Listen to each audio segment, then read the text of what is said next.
Can I ask an unrelated question? If you could find one in the universe. What about genetics?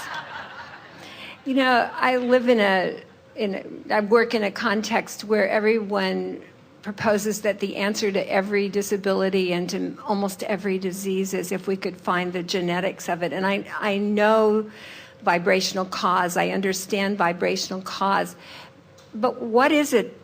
How does this get encoded in genetics? Why can we see these differences in individuals in the genetic code? And can that be true and not causal? First, we want to say that if scientists and doctors were really accurately interpreting these genetics, they would be having much greater success than they are in the remedies that they are seeking. And we don't think that there is very much value in finding the problem first and then tracing back to something that they are able to see and giving it the label of causation.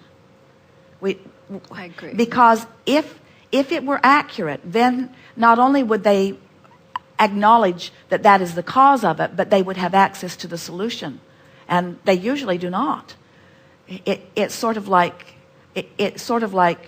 hitting a pothole and breaking your tire, breaking your axle, and then someone saying, well, that was the cause of that. And we say, well, yeah, but why'd you drive in the hole?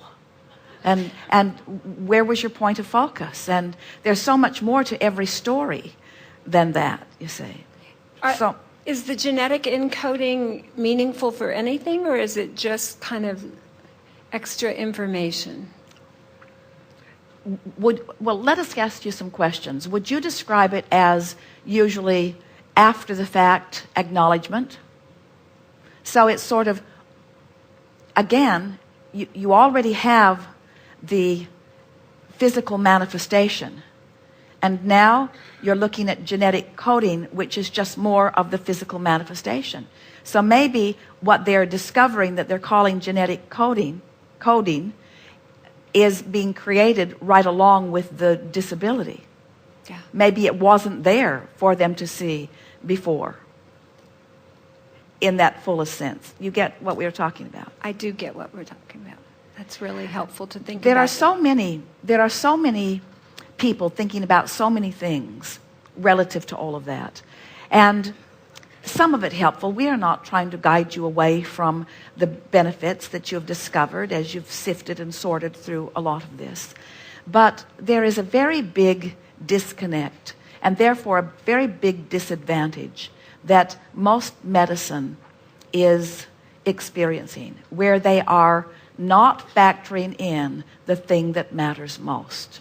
And that is the alignment factor, the vortex factor, and the effect of manifestation on it now. So regarding this genetic coding that you're talking about, that's like coming to an end result which you're examining now, and then spending time justifying how you got to that. And every step that is unraveling that is pointed in the wrong direction. Talking about how you got there is completely wrong-headed. It's focused in the wrong direction. When what has actually happened in this culmination of this now experience, which in this conversation we can conclude is unwanted, there is the birthing of a desire that is in that direction. And looking back for causation and lining up with new, clearer intention are opposite behaviors and actions and endeavors. So in the same way that we are not really encouragers of trying to figure out why something went wrong, but instead receiving the benefit of the new, clearer intentions that are born out of it, whether you are trying to solve a problem or whether you're just wanting a more robust life today than you lived yesterday, you got to be looking in the direction of the vortex, because that's where everything is. The positive emotion that we've been talking about, even here in this conversation, is all about this closing of this gap. And looking for causation is widening that gap every time.